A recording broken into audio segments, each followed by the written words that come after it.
اس کے بعد اصحاب کہف کا واقعہ بیان کیا جاتا ہے. چند نوجوان تھے. کہاں کے تھے؟ ترکی. دیکھ رہے ترکی نقشے میں، ترکی کے مشہور شہر سمرنا کے پاس، سمرنا ایک جگہ ہے، تو ترکی کے مشہور شہر سمرنا کے پاس اس شہر کے کھنڈرات پائے گئے ہیں جس شہر کے اندر یہ لڑکے رہتے تھے. اس شہر کا نام افسس تھا اور اس وقت کے بادشاہ کا نام اوقیانوس، اور انگریزی میں اس کو ڈی سی ایس کہتے ہیں. تو اس وقت کا بادشاہ تھا، مشرک تھا وہ. یہ لڑکے اللہ تعالیٰ نے ان کے دل میں توحید ڈال دی اور یہ توحید کا پرچار کرنے لگے. بادشاہ کو معلوم ہوا کہ بادشاہ وقت کے مذہب کے خلاف چند لڑکے ہیں جو تبلیغ کر رہے ہیں، باتیں بتا رہے ہیں کہ عبادت کے لائق صرف اللہ. ان کو پکڑوایا گیا، بلا کر لاؤ ان کو.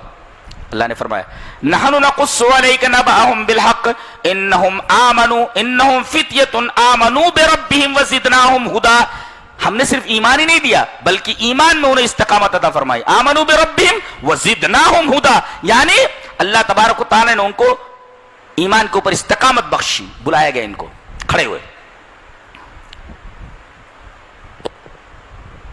پوچھا گیا کون ہے تمہارا رب؟ تو قاموا، کھڑے ہوئے، فقالوا ربنا رب السماوات والارض، ہمارا رب زمین اور آسمان کا رب ہے، ہم اس کی عبادت کرتے ہیں. لن ندعو من دونہ، ہم اس کے علاوہ کسی کی عبادت نہیں کر سکتے. لن ندعو من دونہ الہ لقد قلنا اذا شططا، اگر ہم اس کے علاوہ کسی کو معبود بنائیں تب تو یہ بہت ہی بیکار بات ہوگی، بہت ہی خراب بات ہوگی. کہا کہ دیکھو اگر تم لوگ اپنی یہ حرکت نہیں چھوڑتے ہو اور اپنے عقیدے سے باز نہیں آتے ہو تو تم کو روئی میں لپیٹ کر آگ لگا دی جائے گی، زندہ جلا دیا جائے گا. روئی میں لپیٹ کر تم کو زندہ جلا دیا جائے گا. ان لوگوں نے کہا ہمیں تھوڑا سا موقع تو سوچنے کا، ہم کیا کرتے ہیں. وَإِذِ اعْتَزَلْتُمُوهُمْ، یہ لوگ تھوڑا سا الگ ہوئے اور انہوں نے مشورہ کیا کیا کیا جائے. کہا کہ بھاگ لو، بھاگ لو.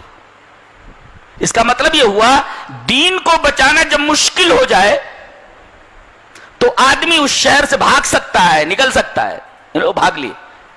بھاگ کر کے کہاں گئے؟ عمان کے قریب. عمان دیکھ رہے ہیں، عمان سے 8 کلومیٹر کے پاس ایک غار تھا، ایک پہاڑی سلسلہ ہے، اور یہ غار شمالن اور جنوبن ہے، شمال اور جنوب میں ہے. یعنی اگر سورج نکلے تو کنارے سے ہو کر کے چلا جائے، غار کے اندر اس کی روشنی نہ جائے بلکہ اس کے جھروکوں سے ہلکی ہلکی سے روشنی اندر جائے. شمالن اور جنوبن یہ غار تھا. ساتھ میں کتا ہے، یہ لے کر کے اس غار میں گھس گئے. میں نے سورہ کہف کی تفسیر تقریباً 7 گھنٹے کی ہے، انٹرنیٹ کے اوپر ہے، ایک ایک لفظ کی شرح ہے. آپ سنیے، بہت اچھا لگے گا آپ کو. بہت ہی اچھی تفسیر ہے، 6-7 گھنٹے کی تفسیر ہے اس سورہ کریمہ کی، جس پر ہم سرسری طور پر گزر رہے ہیں. تو اس غار میں وہ پہنچ گئے اور جیسے ہی پہنچے فَضَرَبْنَا عَلَىٰ آذَانِهِمْ فِي الْكَهْفِ سِنِينَ عَدَدًا، ہم نے ان کے کانوں کے اوپر مہر کر دیا. کانوں پر مہر کرنے کا مطلب یہ ہے کہ آدمی کے کان میں آواز پہنچتی ہے تو نیند سے جاگ جاتا ہے، لہذا ان کے کانوں کے اوپر مہر لگا دی گئی تاکہ کوئی آواز ان کے کان میں نہ جائے کہ یہ بیدار ہو سکے، اور انہیں سلا دیا گیا. بے ہوش نہیں کیا گیا.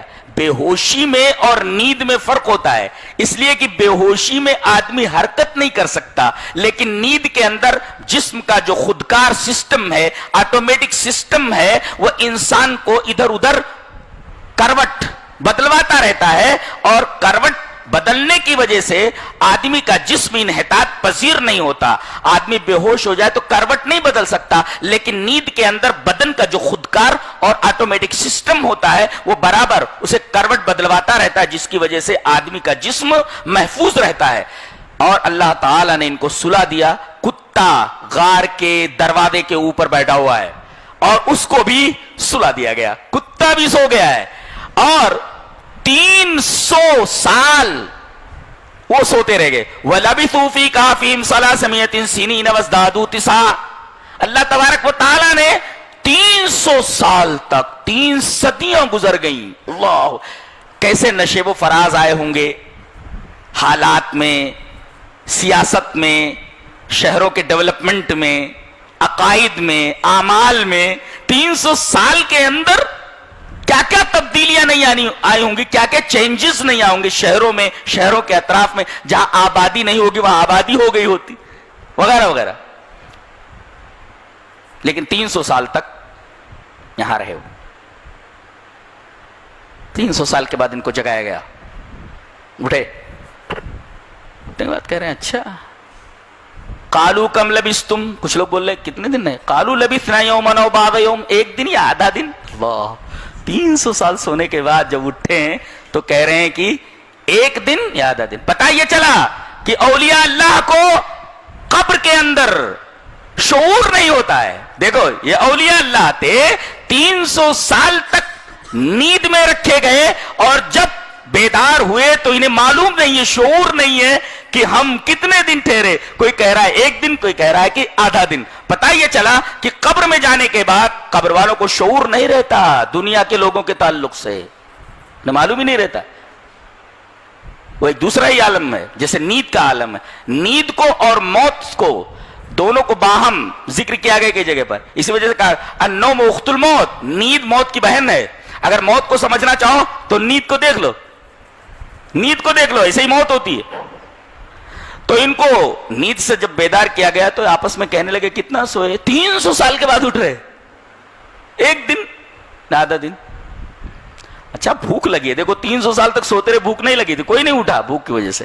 اب جیسے ہی اٹھے تیسے بھوک طاری کر دی گئی. پیسے نکالے 300 سال پرانے سکے، جیب میں کچھ سکے تھے، کہا کہ جاؤ کھانا وانا لے کر کے آؤ. فَلْيَأْتِكُمْ بِرِزْقٍ مِّنْهُ، ایک جائے اور وہاں سے کچھ کھانا وانا لے کر کے آئے، رزق لے کر کے آئے، لے کر کے گیا. اب ایک روٹی کی دکان پر پہنچے روٹی اور سالن لینے کے لیے، اور سکہ دیا تو کہا کہ یہیں کھڑے رہو آتا ہوں. خبر پہنچا دی کہ لگتا ہے اس آدمی کو کہیں دفینہ ملا ہے، گڑا ہوا خزانہ کئی سو سال پرانا. پکڑ لیا گیا. اس وقت کا جو بادشاہ تھا تھوڈوسیس، وہ مسلمان ہو چکا تھا، عیسائی ہو چکا تھا. اس وقت کا جو سچا دین تھا عیسائیت، صحیح دین آ گیا تھا، جس کے لیے یہ بھاگے تھے وہ دین وہاں آ چکا تھا. بادشاہ کے سامنے جب پیش کیے گئے تو سارا واقعہ بیان کیا گیا، ان لوگوں کو بھی بلا دیا گیا. حیرت زدہ ہوئے ہو، اور لوگ بڑی عزت کرنے لگے ان کی. اور بادشاہ نے یہ کہا کہ اگر آپ یہاں رہنا چاہیں شہر میں تو ہم آپ کے لیے اچھے اچھے مکانات بنا دیتے ہیں، آپ یہاں رہیں. بولے نہیں، ہم وہی غار میں رہیں گے، وقتاً فوقتاً وہاں سے آتے رہیں گے، تبلیغ و دعوت کرتے رہیں گے، ہم وہی رہیں گے. اب اللہ تبارک و تعالیٰ گفتگو کر رہا ہے، دیکھو کتنی پیاری گفتگو ہے. دو گفتگو ہے اس کے اوپر. پہلی گفتگو دیکھو، سَيَقُولُونَ ثَلَاثَةٌ رَابِعُهُمْ كَلْبُهُمْ وَيَقُولُونَ خَمْسَةٌ سَادِسُهُمْ كَلْبُهُمْ رَجْمًا بِالْغَيْبِ وَيَقُولُونَ سَبْعَةٌ وَثَامِنُهُمْ كَلْبُهُمْ قُل رَّبِّي أَعْلَمُ بِعِدَّتِهِمْ مَا يَعْلَمُهُمْ إِلَّا قَلِيلٌ فَلَا تُمَارِ فِيهِمْ إِلَّا مِرَاءً ظَاهِرًا وَلَا تَسْتَفْتِ فِيهِمْ مِنْهُمْ أَحَدًا. کیا زبان ہے عربی ہے، اللہ اکبر، بڑی حسین زبان ہے دنیا کی. سٹائل ہے کیسے بولنے کی، کیا الفاظ ہیں اس کے. بعض لوگ کہتے ہیں کہ یہ 3 تھے، چوتھا ان کا کتا تھا. کچھ لوگ یہ کہتے ہیں کہ 5 تھے، چھٹا ان کا کتا تھا. بعض لوگ یہ کہتے ہیں 7 تھے، 8واں ان کا کتا تھا. کتنے تھے یہ حقیقت میں؟ کچھ صحابہ کہتے تھے ہمیں معلوم ہے کتنے تھے. اس لیے کہ آپ دیکھیں، میں دکھاتا ہوں، ایک منظر دکھاتا ہوں. اللہ، پہلا قول سَيَقُولُونَ ثَلَاثَةٌ رَّابِعُهُمْ كَلْبُهُمْ. کچھ لوگ یہ کہتے ہیں کہ 3 تھے، چوتھا ان کا کتا تھا. اچھا، اور دوسرا قول کہ یہ 5 تھے، چھٹا ان کا کتا تھا. دیکھیے سَيَقُولُونَ ثَلَاثَةٌ، ان قریب وہ کہیں گے کہ 3 تھے، چوتھا ان کا کتا تھا. یہاں کیا بولنا تھا؟ یہاں کیا بولنا تھا؟ یہاں 3 تھے اور ان کا چوتھا کتا تھا. واو لانا تھا. انہوں نے انسانوں کو جو 3 تھے کتے کے ساتھ ملا دیا. واو نہیں ہے بیچ میں. جو دوسرا قول